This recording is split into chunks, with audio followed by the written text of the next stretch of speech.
If you've been studying English for a while, but you're still not seeing much progress, then this video is for you.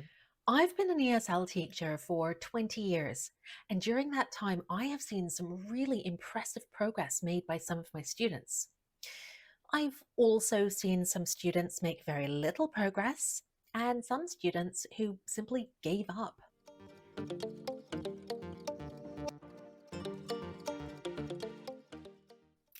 It's not about who your teacher is or what app you're using or even if you have a knack for learning languages. It's about the habits that you adopt. So in this video, we're going to have a look at the 5 habits that I recommend you start following if improving English really is your goal.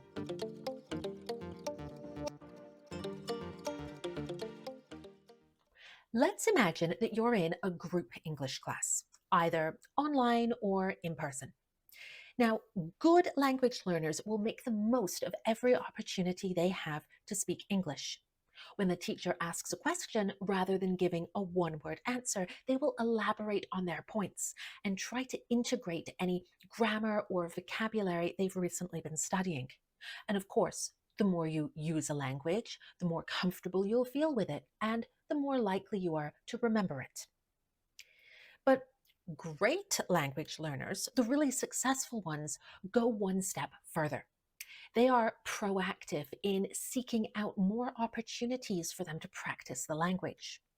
Whether it is chatting with their friends in English, watching a movie in English, or even reading books, they will look for more opportunities to use that language.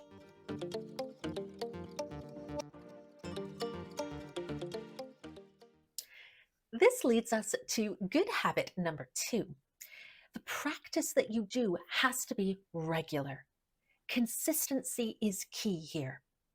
I've had some students study 3 hours a day, but only 1 day a week. I've actually worked at schools that advertise this type of schedule aimed at weekend students. Now, I know it is hard to make time during the week. Maybe you've got a full-time job and you've got a partner and you've got kids, and after a full day at work and then picking up the kids from school and taking them to their extracurricular ballet class or football practice and then making dinner and tidying up around the house and taking the dog for a walk, the last thing you want to do is sit down with a textbook. I get it.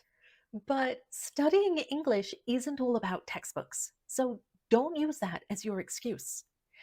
Make sure to practice English regularly, every single day, even if it's just for a few minutes, and even if it's something fun, especially if it's something fun, like watching a movie or a series or even some YouTube videos.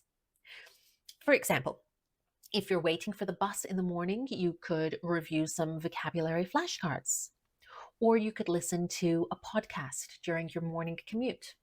Maybe read a news article when you're on your lunch break, or turn on some English music when you're cooking dinner in the evening. I really recommend spending 5 minutes at the end of every day and just writing down what you've done or maybe what you plan to do tomorrow. Whatever you choose to do, by practicing it regularly, it's going to help you keep your English skills sharp and help you progress faster.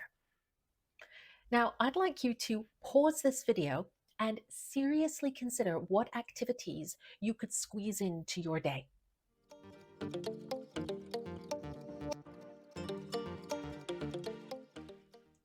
Now, number 3 isn't so much a habit, it's more of a mindset. Embrace mistakes.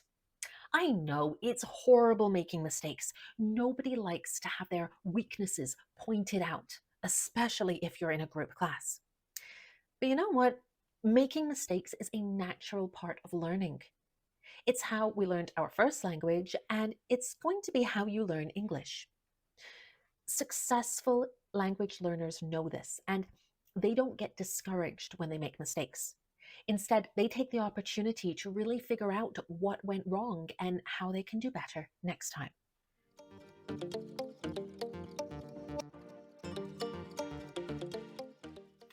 On to point number 4. Good language learners do their homework and don't leave their textbook on the bus.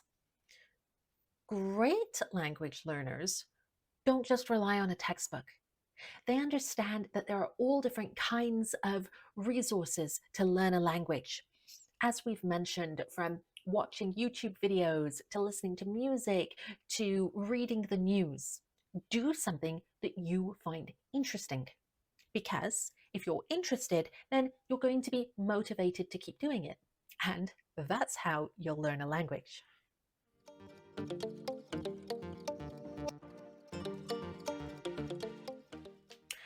Last but not least, let's talk about setting goals. Because you need not only a clear goal, but you need an achievable one. Now, if you follow my channel, then you'll know that I say this a lot. Being fluent is not a smart goal. I mean, first of all, what does it even mean, being fluent? That really differs person to person. So you've got to break it down into something manageable and achievable, and definitely have a clear deadline in mind. Now, successful language learners set micro goals, and that gives them the opportunity to celebrate every time they have achieved that. Think about it. Anything you do in life, when you're successful, it gives you that motivation to keep going. But if your ultimate goal is your only goal, be fluent, then you're not going to achieve that quickly, which means that your motivation is likely to wane. Now, maybe being fluent means that you want to do the Cambridge proficiency exam, the CPE. So let's break that down.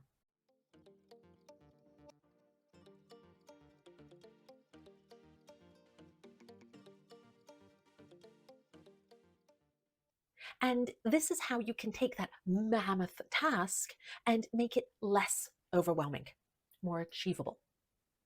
Maybe your goal is to give a presentation at an international conference. Great. But let's start small. Maybe you could give some smaller presentations just to your immediate team at work. Then you could volunteer to introduce a keynote speaker, and that would give you some practice on stage in front of a larger audience. These manageable steps are going to help you achieve that ultimate goal.